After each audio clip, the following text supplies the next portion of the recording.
저는 지금 개통된 지 올해로 41주년을 맞이한 무궁화호를 타고 당일치기 기차 여행을 떠나고 있습니다.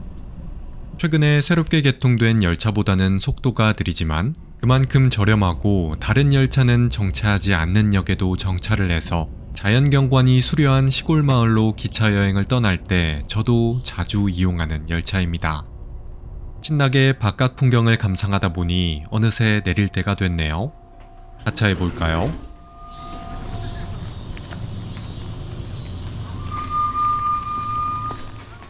그런데 플랫폼 입구에는 탐스럽게 익어가는 보랏빛 포도들이 주렁주렁 열려 있었습니다.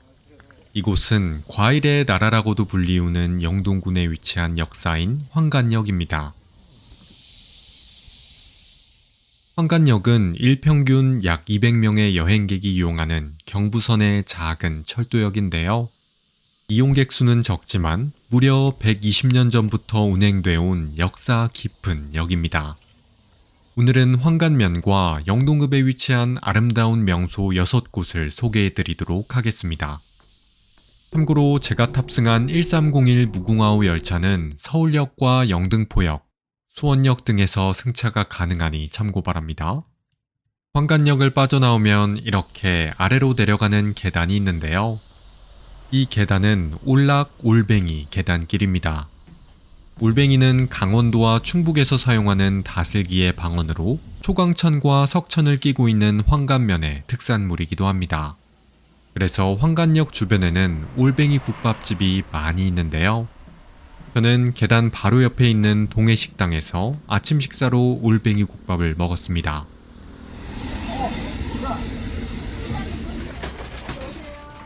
된장 베이스의 국물에 싱싱한 올뱅이가 들어간 국밥인데 밑반찬도 맛있어서 본격적으로 걷는 여행을 즐기기 전 든든하게 한 끼를 먹기 좋았습니다. 그럼 식사를 마쳤으니 오늘의 첫 번째 목적지로 이동해 보겠습니다. 그런데 마을 주변에는 영동 세계 국악 엑스포 개최를 환영하는 플랜카드들이 걸려 있었는데요. 이 엑스포는 우리나라에서 국악을 주제로 열리는 첫 엑스포입니다. 영동군은 포도나 곶감 등 과일이 유명한 과일의 나라이기도 하지만 심청가의 본고장이자 난계의 박연 선생의 고향이기도 한 국악의 성지이기도 합니다. 이번 영상에서는 관람객 100만 명 규모로 개최될 예정인 영동 세계국악 엑스포도 함께 소개해드리도록 하겠습니다. 그럼 먼저 황간면의 아름다운 자연경관을 구경할 수 있는 첫 번째 명소부터 구경해 볼까요? 식당가 앞에 있는 금상교를 건너 마을 안쪽으로 들어갑니다. 황간면은 인구수가 약 4,000명 정도 되는 작은 시골 마을인데요. 도심 속에서는 볼 수 없는 정겨운 시내의 풍경을 보며 걷는 것도 참 좋네요.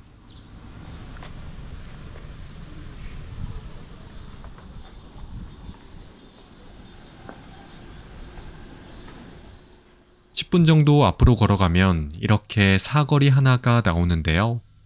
여기서 개미다방 안쪽 골목길로 들어가면 됩니다.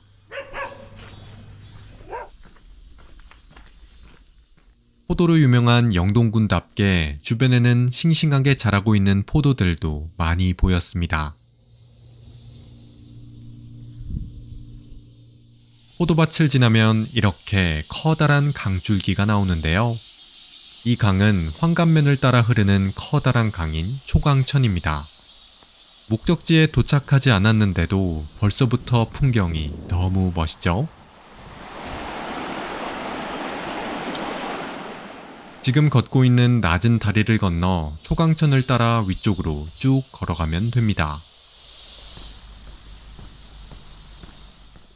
하천 길목 중간중간에는 다슬기를 잡고 계시는 주민분들도 종종 보였습니다. 길을 따라가다 보면 이렇게 원류교가 나오고 다리를 건너 다시 하천을 따라 쭉 걸어가면 됩니다.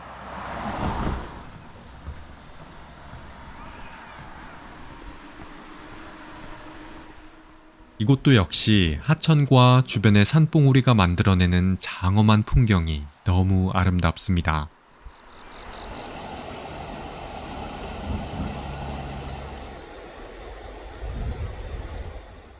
원류교를 지나 7분 정도 걸어가면 이렇게 다시 다리 하나를 건너게 되는데요.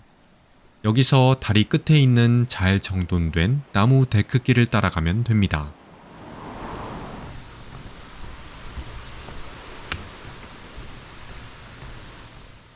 길을 따라가니 멀리서만 보였던 거대한 삼각형 모양의 산봉우리가 점점 더 가까워지기 시작했습니다. 그럼 계속 길을 따라 들어가 볼까요? 나무 데크길이 없는 곳은 이렇게 야자 매트가 깔려 있어서 편하게 걷는 여행을 즐기기 좋습니다. 길을 따라가자 드넓은 초강천 위에 떠 있는 병풍 같은 산봉우리들이 눈에 들어왔습니다. 이곳은 충북의 자연 환경 명소로 지정된 원류봉입니다. 달이 머물다가는 봉우리라는 뜻을 지닌 원류봉은 초강천을 따라오며 보였던 400m가 넘는 높은 봉우리인데요. 원류봉 일대의 8가지 절묘한 산수를 가리켜 이곳을 한천팔경이라고도 부른다 합니다. 정말 하천과 산세의 조화가 어찌나 수려하던지 한참을 가만히 서서 구경을 했습니다.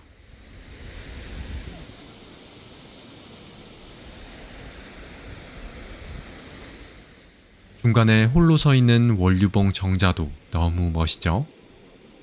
참고로 지금 제가 서 있는 원류봉 광장은 원류봉 둘레길의 시작점이기도 한데요.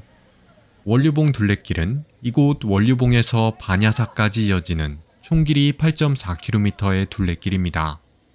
그럼 원류봉 구경을 마치고 이번에는 본격적으로 원류봉 둘레길 걷는 여행을 시작해볼까요? 왔던 길을 되돌아 처음 데크길을 마주했던 원촌교로 가면 됩니다.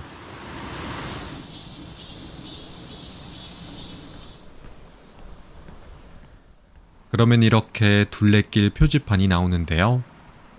이 안내를 따라 건너편으로 넘어가면 됩니다.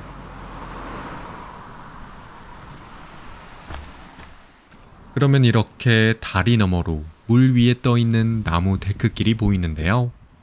원류봉 둘레길은 이렇게 잘 정돈된 데크길을 따라 편하게 걷는 여행을 즐길 수 있는 트레킹 코스입니다. 그럼 데크길로 가볼까요?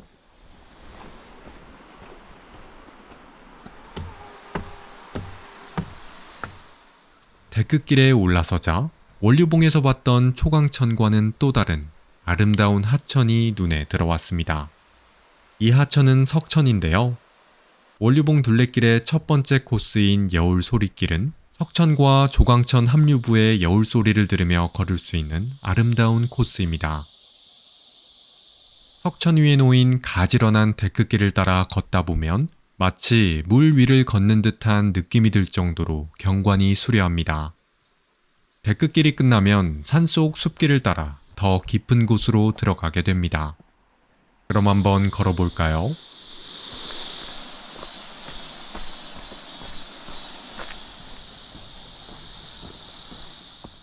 숲길이 지나자 다시 데크길이 나왔습니다.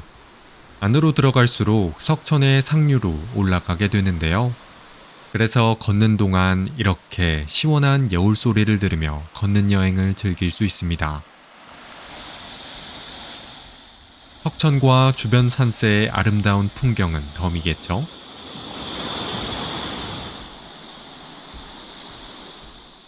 데크길과 야자 매트를 따라 계속 걷다 보면 다시 도로가가 나옵니다. 이곳에는 화장실도 있으니 참고 바랍니다. 여기부터는 원류봉 둘레길 2코스인 산세 소리길이 시작됩니다. 개인적으로 원류봉 둘레길에서 가장 좋아하는 코스가 이 코스인데요. 영상을 보며 함께 걷다 보면 제가 왜 이 코스를 가장 좋아하는지 한 번에 이해가 되실 겁니다. 그럼 한번 걸어볼까요? 이 코스는 초입부터 바로 데크길이 시작되는데요. 3.2km의 구간 중 거의 모든 구간이 데크길로 돼 있어서 아주 편하게 걷는 여행을 즐길 수 있습니다.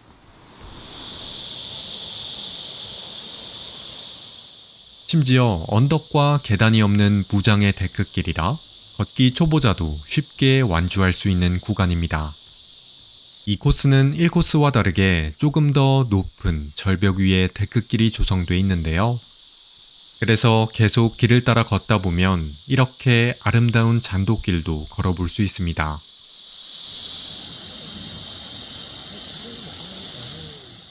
그동안 수많은 지역으로 걷는 여행을 다니며 많은 잔도길과 데크길을 걸어봤는데 베스트 3 안에 들 정도로 자연경관이 뛰어났습니다.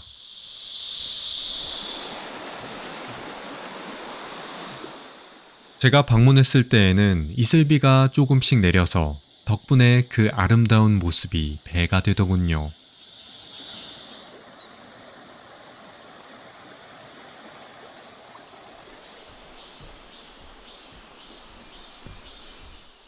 참고로 영동은 이렇게 산이 굉장히 많은 내륙 지역이라 체감상 여름에도 열대야가 없을 정도로 시원한데요. 한여름인 8월 초에 방문했음에도 그렇게 덥지 않아서 걷는 여행을 즐기기 아주 좋았습니다.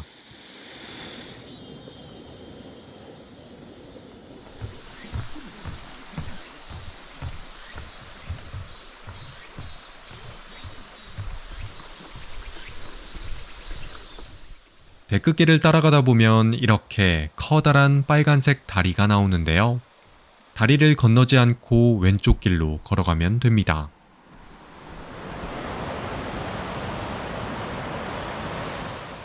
그러면 이렇게 다시 도로길이 나오고 이 길을 따라 쭉 걸어가면 됩니다.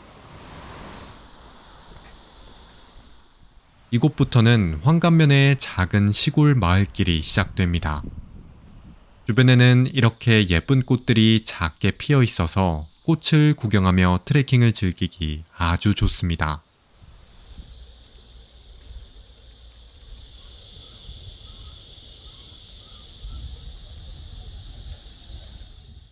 계속 길을 따라가면 산새소리길이 끝나고 3코스인 풍경소리길이 시작됩니다.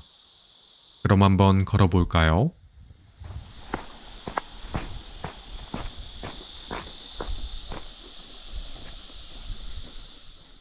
풍경소리길에는 2개의 징검다리가 있는데요.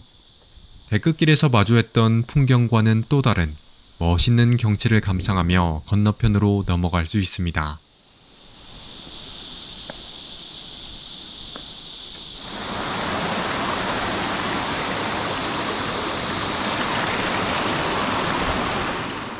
징검다리를 빠져나오면 작은 마을길이 나오고 여기서 조금만 더 걸어가면 원류봉 둘레길의 마지막 장소가 나옵니다.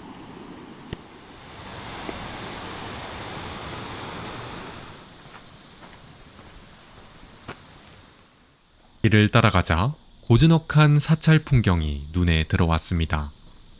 이곳은 원류봉 둘레길의 종점인 반야사입니다.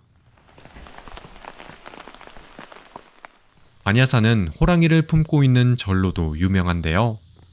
사찰 뒤편에 있는 산허리를 보면 꼬리를 세운 호랑이의 모습이 보입니다.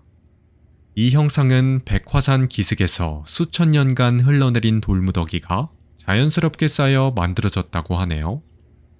대웅전 앞쪽에는 수령이 무려 500년이 넘은 백일홍나무가 있습니다. 배롱나무라고도 불리는 백일홍나무는 이렇게 구불구불한 나뭇가지와 아름다운 분홍색 백일홍을 품고 있는 것이 특징입니다.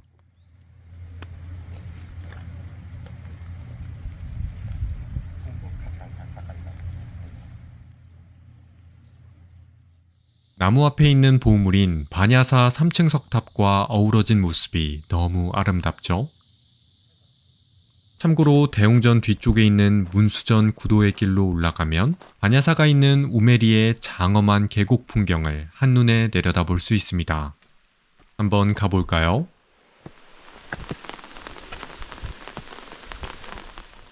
(10분) 정도 계단을 따라 올라가니 절벽에 자리 잡은 건물 한 채가 눈에 들어왔습니다. 이곳은 문수보살을 모신 법당인 문수전인데요. 이곳에서는 우메리의 장엄한 산세와 그 계곡을 따라 흐르는 석천의 모습을 한눈에 내려다볼 수 있습니다.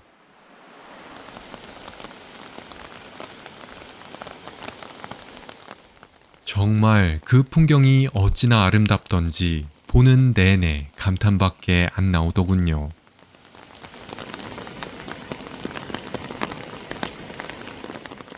계단이 많지만 반야사에 오신다면 반드시 보고 가야 할 명소이니 꼭 들리시는 걸 추천드립니다.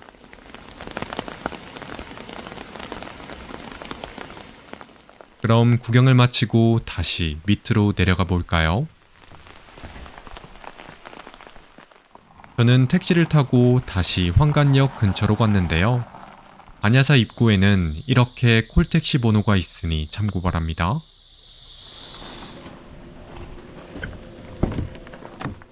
택시비는 15,000원 정도 나옵니다. 그렇게 다시 올뱅이 국밥을 먹었던 동해식당 앞에 도착했습니다. 다음 목적지는 걷는 여행의 피로를 싹 풀어줄 수 있는 곳인데요. 이곳 황간역 버스 정류장에서 시내버스를 타고 먼저 영동역으로 가야 합니다.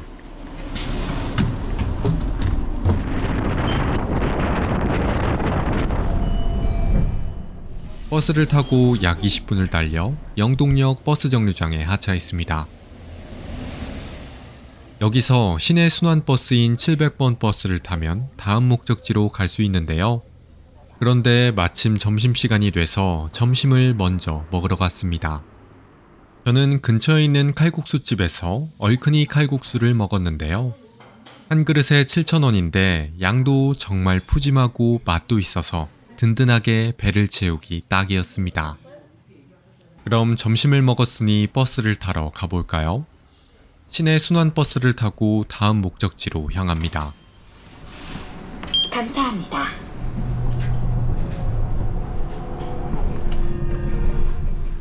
순환버스를 타고 약 10분을 달려 복합문화예술회관 정류장에 하차했습니다. 이곳은 앞서 잠깐 소개해드렸던 2025 영동 국악엑스포가 열릴 주 행사장인 영동 레인보우 힐링 관광지입니다. 이 관광단지는 약 52만 평 규모로 조성된 힐링 테마의 관광지인데요. 규모에서도 알 수 있듯이 이번 영동 국악엑스포는 25년 9월 12일부터 10월 11일까지 한 달 동안 진행되는 대규모 국악 행사입니다. 심청가의 본고장이자 난계의 박연 선생의 고향이기도 한 국악의 성지인 영동에서 열리는 이번 엑스포는 국악의 향기, 세계를 물들이다라는 주제로 개최되며 전통 국악부터 퓨전 국악, 해외 전통음악과 관련된 다양한 공연을 한 곳에서 즐길 수 있습니다. 또한 100여 팀의 국악 버스킹 공연도 진행된다고 하네요. 제가 방문했을 때에는 관광단지에 조성될 엑스포 축제장 건설이 한창이었습니다. 이번 국악엑스포에서는 국악 공연뿐만 아니라 국악기 연주체험, 전통악기 공예체험 등 다양한 체험 프로그램도 함께 진행될 예정입니다. 참고로 행사장 안에는 무료 셔틀버스도 운행될 예정인데요. 자가용 이용 시 지정 주차장에 주차 후 셔틀버스를 이용하면 됩니다.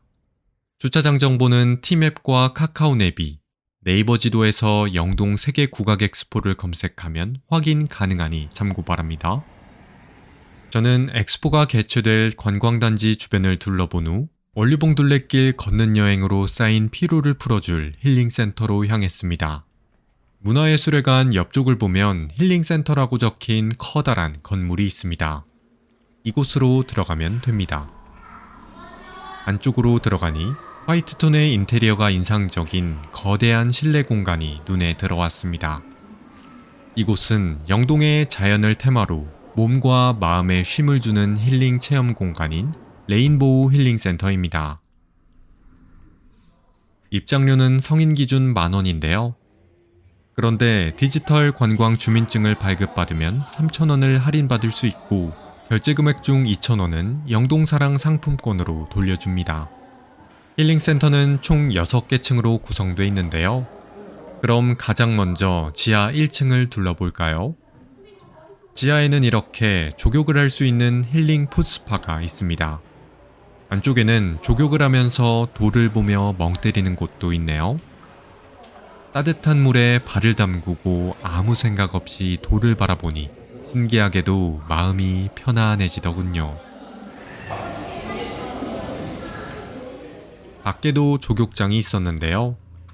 이곳은 맑은 날 와서 조격을 하면 좋을 것 같네요.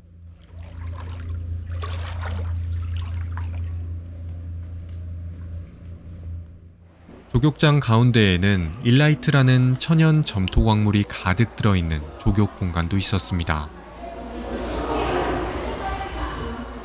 그럼 조격을 마치고 다른 장소로 가볼까요? 지하 로비에는 누워서 책을 볼 수 있는 커다란 도서관도 있었습니다.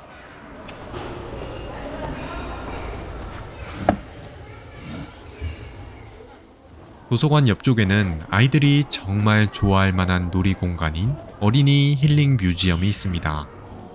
특히 안쪽에 있는 복숭아 풀장은 제가 들어가고 싶을 정도로 재밌어 보이더군요. 참고로 지하 1층 안쪽에는 이렇게 카페도 있는데요. 여기서 영동사랑 상품권을 사용해도 좋겠죠?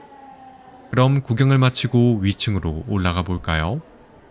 메인층에는 이렇게 찜질방이 있습니다. 조격시설도 있고 찜질방도 있다는 게 참 신기하죠? 참고로 평일에는 찜질복과 수건을 무료로 대여할 수 있지만 주말에는 3,000원을 내면 빌릴 수 있으니 참고 바랍니다.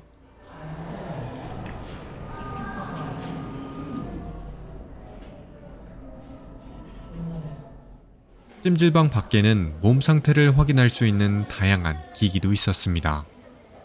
안쪽에는 이렇게 누워서 쉴 수 있는 온열 베드도 있네요. 더 높은 층에는 이렇게 작은 전시 공간도 있었습니다.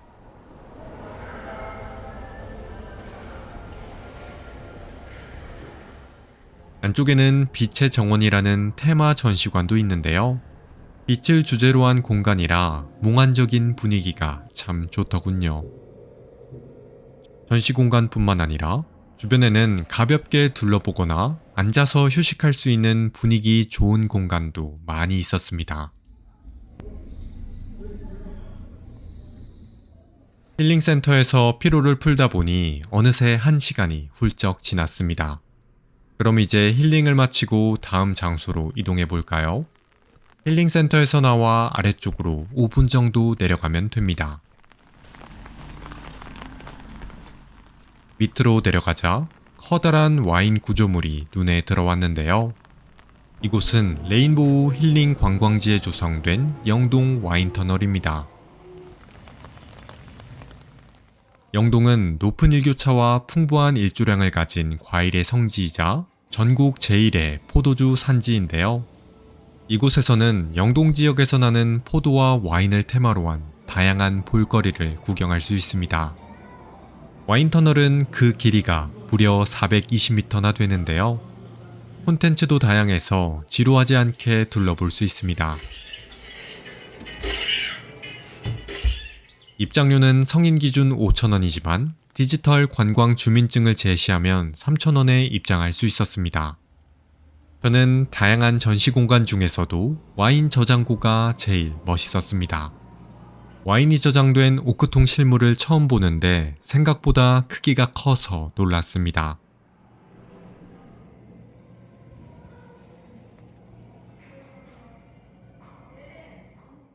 와인 저장고 옆쪽에는 직접 와인을 시음하고 구매할 수 있는 와인 체험관이 있습니다. 총 3종류의 와인을 시음해봤는데 생각보다 너무 맛있어서 선물용으로 하나 구매해봤습니다. 예쁘게 진열되어 있는 와인들의 모습도 참 예쁘죠? 영동 와인터널을 마지막으로 이번 걷는 여행이 마무리되는데요. 집으로 돌아갈 때에는 와인터널 앞 정류장에서 다시 순환버스를 타고 영동역으로 돌아가면 됩니다. 저는 영동역 근처에 있는 순댓국집에서 저녁을 먹고 영동역으로 돌아가 기차를 타고 집으로 복귀했습니다.